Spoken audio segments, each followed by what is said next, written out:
ஒரு விஷயம் ரொம்ப நாளாவே உறுத்திட்டே இருக்குங்க. அதுக்கேத்த மாதிரியே இன்ஸ்டா ஓப்பன் பண்ணாலும், யூடியூப் ஓப்பன் பண்ணோம் அப்படின்னாலும், அதுக்கேத்த மாதிரியான வீடியோவே திரும்ப திரும்ப திரும்ப திரும்ப வந்துட்டே இருக்குங்க. உங்கள பார்த்து சொன்னோம் அப்படின்னா சரின்னு தோணுச்சு. அதனால தான் நேர்லயே வந்துட்டேங்க. வணக்கங்க. நான் உங்களோட சாணக்கியன். இன்னைக்கு கோவிட் வேக்சின் பத்தி தான் நம்ம பேச போறோங்க. தடுப்பூசி நல்லதா கெட்டதா அப்படின்னு பலதரப்பட்ட மக்கள் பல விதமா விமர்சனங்களை வச்சுட்டே இருக்காங்க. மருத்துவர்களுக்கு இடையேவும் நிறைய குழப்பங்கள் இருந்துட்டே இருக்குங்க. ஒரு தரப்பான மருத்துவர்கள் சரின்னு சொல்றாங்க, இனி ஒரு தரப்பான மருத்துவர்கள் அது தேவையில்லை அப்படின்னு சொல்லிட்டு இருக்காங்க. இது நம்ம ஊர்ல மட்டும் இல்லாம உலகம் பூரா நடந்துட்டு இருக்கிற விஷயமா தான் இருக்குங்க. கோவிட் தடுப்பூசி இதுக்கு விதிவிலக்கு இல்லைங்க. இதுவும் முதல்ல இருந்தேவும், அதாவது தயாரிக்கிறதுக்கு முன்ன இருந்தேவும் பிரச்சனையா தான் பார்க்கப்படுதுங்க. நீ போட போறியா அப்படின்னு யாருமே நம்மளை கேட்கல. நீ போட்டு தான் ஆகணும் அப்படின்னு நம்மளை சொன்னாங்க. எல்லாத்தையும் போட வச்சாங்க. போடலை அப்படின்னா எங்கேயுமே போக முடியாதுன்னு சொன்னாங்க. பஸ்ஸுலேயோ ரயில்லையோ இல்லை விமானத்திலேயோ வெளியூருக்கோ ஏன் நம்ம வீட்டை விட்டு வெளியே கூட வரக்கூடாது அப்படின்னு சொன்னாங்க. எங்க நம்ம போனோம் அப்படின்னாலும் நம்ம பாக்கெட்ல வேக்சின் போட்ட அந்த சான்றிதழ் இருக்கணும் அப்படின்னு நம்மளை கட்டாயப்படுத்தினாங்க. இங்க இப்போ இந்த வீடியோல நான் பேச போறதுக்கு எல்லாத்துக்குமே ஆதாரம் இருக்குங்க. எதுவுமே என்னோட சொந்த கருத்து கிடையாது. நான் எங்க இருந்து பார்த்தனோ அந்த லிங்க்ஸை நம்மளோட கமெண்ட்ஸ்ல பதிவு பண்ணியிருக்கேன். டிஸ்கிரிப்ஷன்ல போட்டா கூட அதை உங்களால கிளிக் பண்ணி பார்க்க முடியாது. அதனால கமெண்ட்ஸ்ல நான் போட்டிருக்கேன். அதை நீங்க கிளிக் பண்ணி சோதிச்சு பார்த்துக்கலாம். முதல்ல இது நம்ம கிட்ட பொய் சொன்னவங்க. பெரிய ஆளுங்க பொய் சொன்னாங்க அப்படின்னா சொல்ற பொய் கூட உண்மையாயிடுதுங்க. The vaccine can stop the spread of these diseases.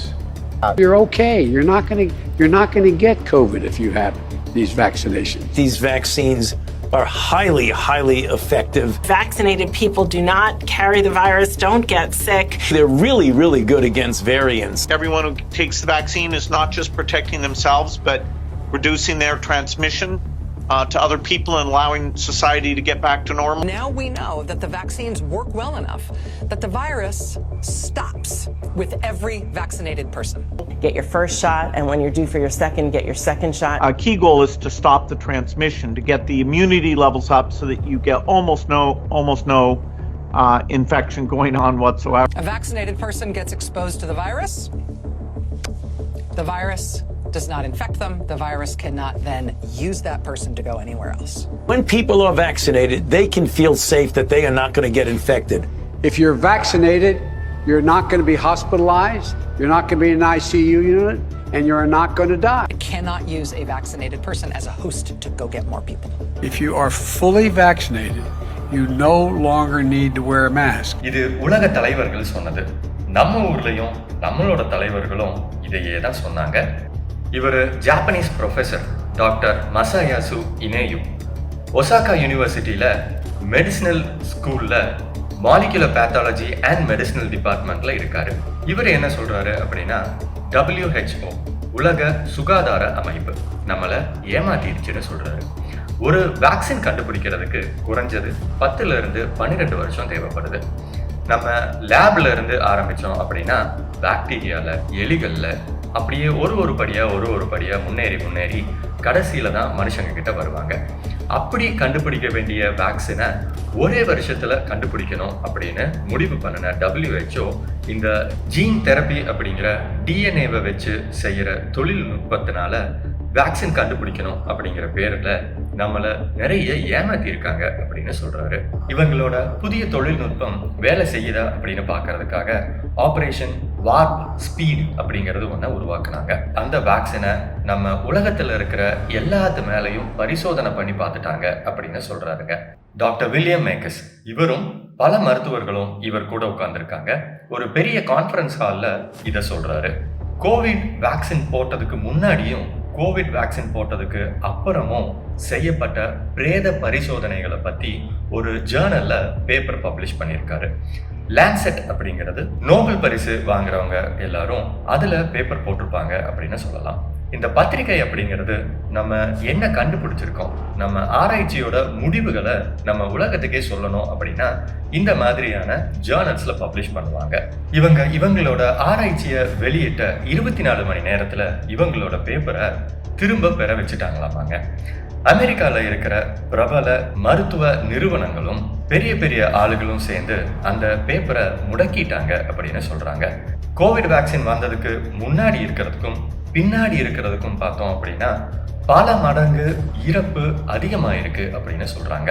அவங்க அறிக்கையோட சான்றுகள் இந்த பார்மசூட்டிக்கல் இண்டஸ்ட்ரீஸ் பெரிதளவு பாதிக்கும் அப்படிங்கிறதுனால அந்த பேப்பரவேவும் திரும்ப வாங்க வச்சுட்டாங்க அப்படின்னு சொல்றாருங்க.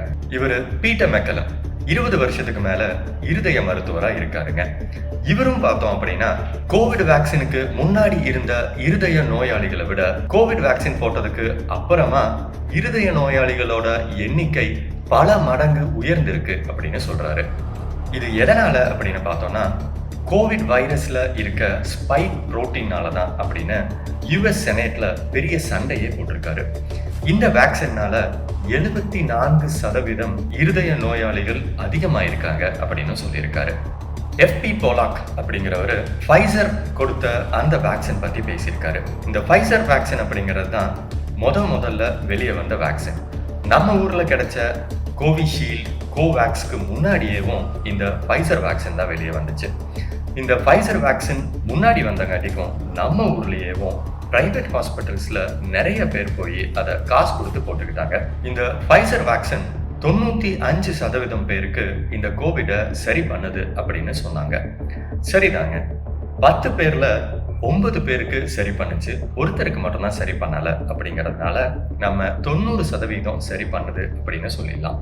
ஆனா இந்த 10 பேரை 100 பேர் ஆக்குனா, 1000 பேர் ஆக்குனா, 10,000 பேர், 1,00,000 பேர், கோடி பேர் ஆக்குனா அப்ப எவ்வளவு பேருக்கு இது சரி பண்ணாம விட்டுருக்கோம்னு யோசிச்சு பாருங்க. இவங்க சொன்னதை தப்புன்னு நான் சொல்லலைங்க. இப்படி கம்மி பேர்கிட்ட மட்டும் சோதிச்சு பார்த்தாங்க அப்படின்னா அதை ரிலேட்டிவ் ரிஸ்க் ரிடக்ஷன் அப்படின்னு சொல்லுவாங்க.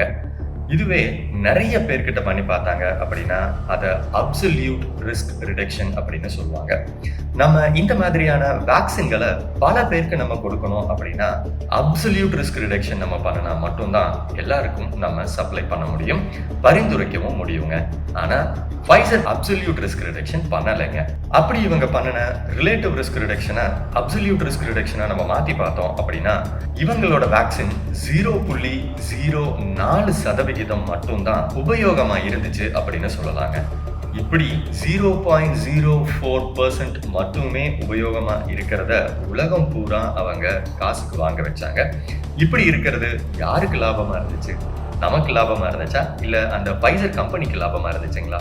இவங்க டாம் அண்ட் லாரன் இவங்களும் நான் முன்ன சொன்னதையே தான் சொல்றாங்க, ஆமோதிக்கிறாங்க. யாழையில இருக்க விஞ்ஞானிகள் கோவிட் வேக்சின்னால வர லாங் டேர்ம் வேக்சினேஷன் சிண்ட்ரோமை பத்தி பேசுறாங்க. அதாவது கோவிட் ஊசி போட்டதுக்கு அப்புறமா நமக்கு என்னென்ன வியாதிகள் வருது அப்படிங்கிறத பத்தி பேசுறாங்க. போடும்போது நமக்கு எதுவும் ஆகிறது இல்லை. இந்த ஃபைசரும் ஊசி போட்டு ஒரு வாரத்துல எதுவும் ஆகல அப்படிங்கிறதுனால தான் எல்லாத்துக்கும் பரிந்துரை பண்ணாங்க. ஒரு வாரத்துக்கு அப்புறம் யாருக்கு என்னாச்சு அப்படிங்கிறது யாருக்கு தெரியும்? ஆனா இந்த யாழையில இருக்கிற விஞ்ஞானிகள் அதை பத்தி பேசுறாங்க. இது டிசீஸ் இல்ல, சிண்ட்ரோம்னு சொல்றாங்க. அதாவது இது வியாதி இல்ல, நம்மளோட டிஎன்ஏவையே மாற்றக்கூடிய ஒண்ணு அப்படின்னு சொல்றாங்க. நம்ம வியாதியை சரி பண்ணிடலாம், சிண்ட்ரோமை சரி பண்ண முடியாது. நம்ம ரத்தத்துல சிவப்பு அணுக்கள், வெள்ளை அணுக்கள் அப்படின்னு 2 இருக்குன்னு நமக்கு தெரியும். நம்மளோட வெள்ளை அணுக்களோட டிஎன்ஏவையே இது மாற்ற வச்சிருது. இது மாறுறதுனால நமக்கு எய்ட்ஸ் வர்றதுக்கு கூட வாய்ப்புகள் இருக்கு அப்படிங்கிறது சொல்றாங்க. MIT floral department of health study இவங்களோட அறிக்கையில 4,60,000 இருந்து 6 லட்சம் பேர் கோவிட் வேக்சின் போட்டுக்கிட்டவங்க இறந்துட்டதா சொல்றாங்க. இந்த எண்ணிக்கை உலகப்போர் 1-2ல இருந்தவங்களோட எண்ணிக்கையை விட அதிகம். ஃபைசர் வேக்சின் போட்டுக்கிட்டவங்களோட எண்ணிக்கை மட்டும்தான் இது. மொடர்னா அப்படிங்கிற இனியொரு வேக்சின் போட்டுக்கிட்டவங்களோட எண்ணிக்கை இனியும் அதிகம்னு சொல்றாங்க. நிக்கோலஸ் கல்ச்சர் இவர் ஒரு தொற்று நோய் நிபுணர். வழக்கமா இல்லாம வைரஸோட RNA-வை வச்சு தயாரிச்ச இந்த வேக்சின்னால ஸ்பைக் புரோட்டீன் நம்மளோட ரத்தத்துல கலந்து 600% மேல இருதய நோயாளிகள் உருவாகிட்டதா வேர்ல்ட் ஜேர்னல் ஆஃப் கார்டியாலஜில அவர் பேப்பர் பப்ளிஷ் பண்ணியிருக்காருங்க. இதே மாதிரி இன்னும் பல சான்றிதழ்கள் என்னால கொடுக்க முடியும். நான் உங்களுக்காக அதை கமெண்ட் செக்ஷன்ல போட்டிருக்கேன், நீங்க அதை பார்க்கலாம். சரி, இவங்கெல்லாம் படிச்சு ஆராய்ச்சி பண்ணி உண்மையை சொன்னவங்க. தப்பு பண்ணினது WHO, உலக சுகாதார அமைப்பு. அப்போ தப்பு பண்ண சொன்னவங்க யாரு? 2015 1 கோடி பேருக்கு மேல நுண்ணுயிரிகளால சாவாங்க அப்படின்னு இவர் சொல்றாரு. 2017 சரியான மருத்துவ கட்டமைப்பு இல்லை அப்படின்னா பல கோடி பேர் இறந்துருவாங்க அப்படின்னு ஒபாமா சொல்றாரு. நம்ம முன்னோர்கள் எதிர்கொண்ட மாதிரியே நம்மளும் எதிர்கொள்ள போறோம் அப்படின்னு 2017 இவர் சொல்றாரு. இனியொரு பேண்டமிக் வரும் அப்படின்னு 2018 இவர் சொல்றாரு. 2019 நடக்கிற ஒரு கான்ஃபரன்ஸ்ல பேண்டமிக் வரும் அப்படின்னு இவர் சொல்றாரு. மில்கன் இன்ஸ்டிடியூட் ஹெல்த் சம்மிட்ல மைக்கேல் ஸ்பெக்டர் அப்படிங்கிறவரு பேண்டமிக் வந்து எல்லாத்தையும் வேக்சின் போட சொல்ல போறாங்க. அப்படி வேக்சின் போட்டாதான் நம்ம உயிரோட இருப்போம்னு சொல்லுவாங்க. அந்த வேக்சின் RNA வேக்சினா இருக்கும். அந்த பேண்டமிக் சைனால ஸ்டார்ட் ஆகும் அப்படின்னு சொல்றாரு. இதுல என்ன ஒரு வேடிக்கை அப்படின்னா, இந்த சம்மிட் அக்டோபர்ல நடந்துச்சு. அந்த அக்டோபர்ல வேக்சினை பத்தி யாருமே பேசவே இல்லை. அந்த நேரத்துல தான் இந்த வைரஸ் உலகம் பூரா பரவ ஆரம்பிச்சிருந்துச்சு. அப்புறம் எப்படி இவங்க RNA வேக்சின் பத்தி அப்பயே பேசினாங்க? இதெல்லாம் பாக்குறப்போ இது இயற்கையா வந்த மாதிரி தெரியுதா, இல்ல இயற்கையா வந்துச்சு அப்படின்னு நம்ப வைக்கிற மாதிரி தெரியுதா? ஒரு டெக்டாக்ல உலக பணக்காரர் பில்கேட்ஸ் எல்லா வசதிகளும் எல்லாத்துக்குமே கிடைக்கணும் அப்படின்னா உலகத்தோட மக்கள் தொகை கம்மி ஆகணும் அப்படின்னு பேசுறாரு. நம்ம சின்ன வயசா இருக்கும்போது நமக்கு போலியோ சொட்டு மருந்து கொடுத்தாங்க. இப்பயும் எல்லா இடங்கள்லயும் போலியோ சொட்டு மருந்து கொடுத்துட்டு தான் இருக்காங்க. உலக சுகாதார அமைப்பு மூலமா பில்கேட்ஸ் அவரோட ஃபவுண்டேஷன்ல இருந்து தான் உலகம் பூரா இத விநியோகப்படுத்துறாரு. எவ்வளவு பேருக்கு பில்கேட்ஸ் வேக்சினை வச்சு ஆராய்ச்சி பண்ணிட்டு இருக்காரு அப்படின்னு தெரியும். இந்த RNA மூலமா கண்டுபிடிக்கிற வேக்சினை பில்கேட்ஸ் எவ்வளவு பேருக்கு சோதிச்சு பார்க்கணும் அப்படின்னு நினைச்சாரு அப்படின்னு தெரியுமா? இந்த WHO பின்னால யார் இருக்காங்க அப்படின்னு தெரியுமா? இந்த WHO யாரு சொல்றத கேட்பாங்க அப்படின்னு தெரியுமா? இந்த சில பணக்காரங்கள் அவங்களோட மருந்துகளை சோதிச்சு பார்க்கணும் அப்படிங்கிறதுனால எவ்வளவு பேரோட வாழ்க்கையில விளையாடி இருக்காங்க. இனியும் பல பேர் இதுக்கு பின்னால இருக்காங்கங்க. நம்ம ஊர்ல யோசிச்சு பாருங்க, எவ்வளவு பேரை நம்ம இழந்துட்டோம். எவ்வளவு பேர் நம்மளோட சொந்தக்காரங்க, நம்ம கூட பேசிட்டு இருந்தவங்க, நேத்து பேசிட்டு இருந்தவங்க இன்னைக்கு நம்ம கூட இல்லை. சின்ன கலைவாணர் அப்படின்னு அழைக்கப்படுற நம்மளோட விவேக் அவர்கள் அவரோட நகைச்சுவையினால எவ்வளவு கருத்துக்கள் நமக்கு சொல்லியிருக்காரு. நம்மளோட டாக்டர் அப்துல் கலாம் அவருக்கேவும் பிடிச்ச ஒரு ஆளா இருந்தாரு. இன்னைக்கு நம்ம கூட இல்லை. நான் என்ன கேட்கிறேன்னா, நீங்க யாரு இருக்கணும் யாரு சாகணும் அப்படின்னு முடிவு பண்றதுக்கு? உலக சுகாதார அமைப்பு அப்படின்னு பேர் வைக்கிறதுக்கு பதிலா உலக கொலைகார அமைப்பு அப்படின்னு பேர் வைக்கலாம். அது இன்னியும் சரியான பொருத்தமா இருக்குங்க. நீங்க யோசிச்சு பாருங்க, பில்கேட்ஸ் சொல்றாரு அவரோட பசங்களுக்கு கம்ப்யூட்டரே காட்ட மாட்டேன் அப்படின்னு. KFCயோட ஓனர் சொல்றாரு அவரோட பசங்களுக்கு KFC ப்ராடக்ட்ஸ் எதுவுமே கொடுக்க மாட்டேன் அப்படின்னு. கொக்கோகோலா கம்பெனியோட நிறுவனர் சொல்றாரு அவங்களோட பசங்களுக்கு கொக்கோகோலா ப்ராடக்ட்ஸ் எதுவுமே கொடுக்க மாட்டேன் அப்படின்னு. ஐபோனோட நிறுவனர் சொல்றாரு அவரோட பசங்களுக்கு மொபைலே கொடுக்க மாட்டேன் அப்படின்னு. நம்ம ஊர்லயே பாத்தீங்க அப்படின்னா பிராய்லர் கோழி, இந்த பிராய்லர் கோழி வச்சிருக்கிறவங்க அவங்களோட பசங்களுக்கு பிராய்லர் கோழி கொடுக்கறது இல்லைங்க. அப்போ உங்களோட உயிர் உங்களோட பசங்களோட உயிர் அப்படின்னா உயிர் மற்றவங்களோடதெல்லாம். இதுல அடுத்ததா ஒரு வைரஸ் வரப்போகுது. அந்த வைரஸ் ஏற்படுத்த போற பிரச்சனைகள் இப்போ ஏற்படுத்தினதை விட பல மடங்கு அதிகமா இருக்கும் அப்படின்னு சொல்றாங்க. அப்போ வைரஸ் வரப்போகுதா இல்ல இவங்க வர வைக்க போறாங்களா? அப்போ நம்மளையெல்லாம் இவங்க ஒரு பொம்மைகளா தான் பயன்படுத்திட்டு இருக்காங்க இல்லையா? நம்மளால என்னங்க பேச முடியும், வர்றதை அனுபவிக்க முடியும். ஏன்னா நம்ம கிட்ட பணம் இல்லை இல்லையா? இந்த பதிவு யாரையும் புண்படுத்துறதுக்காக நான் போட்டது இல்லைங்க. நான் படிச்சதை வச்சு நான் தெரிஞ்சுக்கிட்டதை வச்சு உங்ககிட்ட பகிரணும் அப்படின்னு நினைச்சனே தவிர வேற எதுவுமே இல்லைங்க. ஒருவேளை இது யாராச்சும் புண்படுத்துற மாதிரி இருந்துச்சு அப்படின்னா நான் மன்னிப்பு கேட்டுக்கிறேங்க. உங்களோட எனக்கான நேரத்திற்கு நன்றி. என்றும் அன்புடன் நான் உங்கள் சாணக்கியன்.